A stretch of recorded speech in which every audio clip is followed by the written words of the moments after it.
Welcome to our channel. Today Bible verse in Tamil. இன்றைய வசனம் யோபு 24ஆம் அதிகாரம் 22ஆம் வசனம். கிறிஸ்துவுக்குள் பிரியமானவர்களே, நம்முடைய ஆண்டவரும் இரட்சகருமான இயேசு கிறிஸ்துவின் வல்லமையுள்ள நாமத்தில் உங்களை வாழ்த்துகிறேன். உலகம் உங்களை பலவீனமானவள் என்று முத்திரையிட்டிருக்கலாம். ஆனால் தேவன் உங்களை தெரிந்து கொள்ளப்பட்டவள் என்றும் பராக்கிரமசாலி என்றும் அழைக்கிறார். தன் பலத்தினாலே வல்லவர்களை தன் பாரிசமாக்குகிறான். அவன் எழும்புகிற போது ஒருவனுக்கும் பிராணனை பற்றி நிச்சயமில்லை என்ற வசனத்தை இன்று நாம் தியானிப்போம். நீங்கள் பயத்தினால் நிறைந்திருக்கிறீர்களா? நான் எல்லாவற்றையும் இழந்து போனேன் என்றும் நான் ஒருபோதும் எழும்ப முடியாது என்றும் கூறுகிறீர்களா? வேதம் ஞானிகளை வெட்கப்படுத்தும்படி தேவன் உலகத்தில் பைத்தியமானவைகளை தெரிந்து கொண்டார். பலமுள்ளவைகளை வெட்கப்படுத்தும்படி தேவன் உலகத்தில் பலவீனமானவைகளை தெரிந்து கொண்டார். ஆம், இன்று நீங்கள் எல்லோரும் என்னை முட்டாள், பலவீனமான பெண் என்று சொல்லுகிறார்கள் என கூறுகிறீர்கள் என்கிறீர்களா? நீங்கள் தேவன் தெரிந்து கொண்ட பாத்திரமாய் இருக்கிறீர்கள். நாம் மற்றவர்களுக்கு உபயோகமற்றவர்களாக இருந்தாலும் தேவ நதியிலிருந்து வருகிற தண்ணீராகிய பரிசுத்த ஆவியானவர் நம்மை நிரப்பும் பொழுது நாம் ஆரோக்கியத்தை பெற்றுக்கொள்கிறோம். நம் மூலம் மற்றவர்களும் ஆரோக்கியப்படுவார்கள்.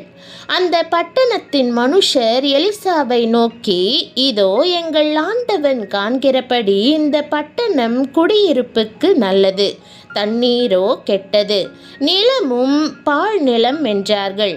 அப்பொழுது அவன் ஒரு புது தோண்டியை எடுத்து அதிலே உப்பு போட்டு கொண்டு வாருங்கள் என்றான்.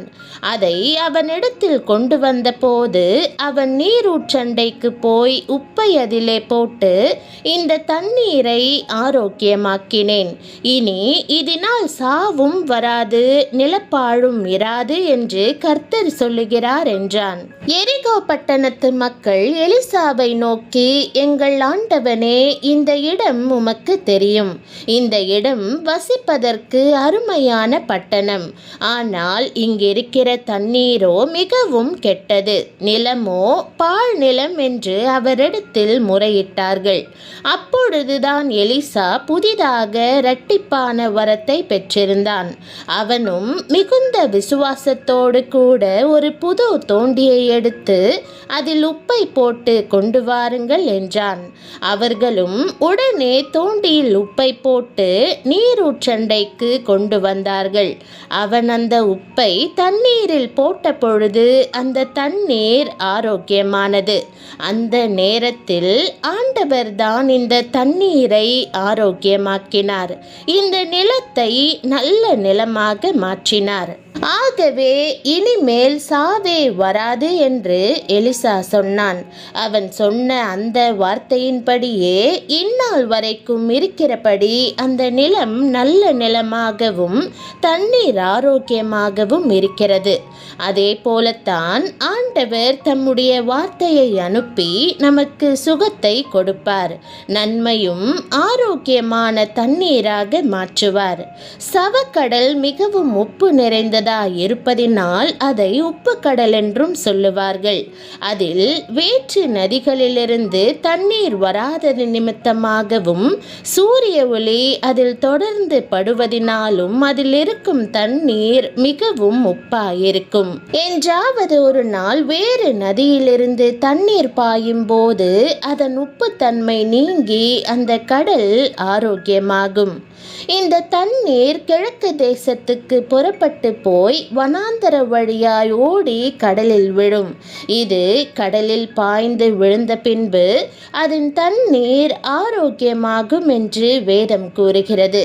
ஆம் பிரியமானவர்களே, ஞானிகளை வெட்கப்படுத்தும்படி தேவன் உலகத்தில் பைத்தியமானவைகளை தெரிந்து கொண்டார். பலமுள்ளவைகளை வெட்கப்படுத்தும்படி தேவன் உலகத்தில் பலவீனமானவைகளை தெரிந்து கொண்டார். அதே போல பலவீனமாய் பயனற்றவர்களாய் இருக்கும் உங்களையும் ஆண்டவர் ஆரோக்கியமான தண்ணீராக, மற்றவர்களுக்கு பயனளிக்கிற தண்ணீராக மாற்றுவார்.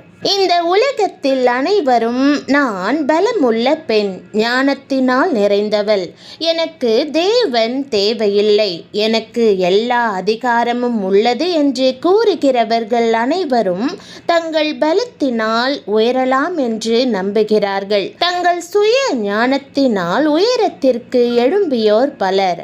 ஆனால் பொல்லாப்பு வரும்போது எல்லாமும் விழுந்து போகும். பெரிய வணிகத்தில் பொருளாதார பிரச்சனை ஏற்படும் போது ஒன்றுமில்லாமையிலிருந்து அதை வலிமையானதாய் கட்டி எழுப்பிய முதலாளியே பலவீனப்பட்டு தாங்க இயலாத நிலையை அடைவார். அரசின் அதிரடி சோதனையால் பெயர் கெட்டு போன ஒருவர் வெட்கம் தாளமாட்டாமல் தன் குடும்பத்தை விட்டு போய் வாழ்க்கையை முடித்து கொண்டார். பிரியமானவர்களே, இதுதான் உலகம். இந்த உலகத்தின் ஞானமும் வலிமையும் அதுதான். நாம் அதை நம்பினால் கொஞ்ச காலமே அது இருக்கும். அதற்காகவே நமக்கு தேவன் தேவை. நாம் கடந்து செல்லும் பாதையை அறிந்து கொண்டு நம்மை பலவானாய் உயர்த்துவதற்காகவே இயேசு பலவீனரானார். அவர்தான் சிலுவையில் மற்றவர்களை இரட்சித்தாயே, இப்போது உன்னையே இரட்சித்துக் கொள் என்று இகழப்பட்டார், அவமானப்படுத்தப்பட்டார். அவர்கள் அவரை ஞானமற்றவர் என்று எண்ணினார்கள்.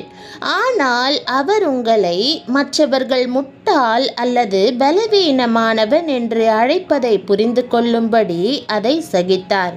அவர் உங்களுக்கு தம் ஞானத்தையும் முழு சமாதானத்தையும் முழு பொறுமையையும் தந்து பெரிய காரியங்களை சாதிக்கும்படி செய்வார். அந்த ஞானத்தை கொண்டு பலவான்களை வேக்க பண்ணக்கூடிய கிருபையும் தருவார். நீங்கள் உயருவீர்கள். உங்கள் வாயிலாக அவரது நாமமும் உயரும். வேதம் அவர் நாமம் அதிசயமானவர், ஆலோசனை கர்த்தா, வல்லமையுள்ள தேவன், நித்திய பிதா, சமாதான பிரபு என்னப்படும் என்று கூறுகிறது. அவர் உங்கள் மேல் இரக்கம் கொண்டு உயரே எழும்புவதற்கான ஞானத்தையும் பலத்தையும் அளித்து உதவுவார். இன்றைய வாக்குதத்தம் கூறுவது போல உங்களுக்கு நீடித்த ஆயுளை கொடுத்து உங்களை வலுப்படுத்தி பயத்திலிருந்து உயர்த்துவார். நீங்கள் பலவானாகவும் திடமானவராகவும் மாறுவீர்கள். ஞானவானாகவும் கனமுள்ளவராகவும் மாறுவீர்கள். இந்த ஆசீர்வாதத்தினால் தேவன் உங்களை ஆசீர்வதிப்பாராக. ஜெபம். அன்பின் தகப்பனே, என் பலவீனத்தோடும் பயத்தோடும் உம்மிடம் வருகிறேன். தயவாய் நான் மறுபடியும் எழும்பும் வண்ணம் என்னை பலப்படுத்தும். நான் உம்மால் தெரிந்து கொள்ளப்பட்ட பாத்திரம் என்பதை நினைவுபடுத்தும். என்னை உம் தெய்வீக ஞானம், சமாதானம், பொறுமை ஆகியவற்றால் நிரப்பும். எல்லா அதைரியத்திலிருந்தும் பயத்திலிருந்தும் என்னை உயர்த்தும். உலக பலத்தின் மேல் நான் நம்பிக்கை வைக்காதிருக்க எனக்கு உதவும். என்னை உம் பலத்தினால் திடமானவளாகவும் வல்லமையானவளாகவும் மாற்றும். என் வாழ்க்கை உம் நாமத்திற்கு மகிமை கொண்டு வரட்டும் என்று இயேசுவின் நாமத்தில் ஜெபிக்கிறேன் நல்ல பிதாவே, ஆமென்.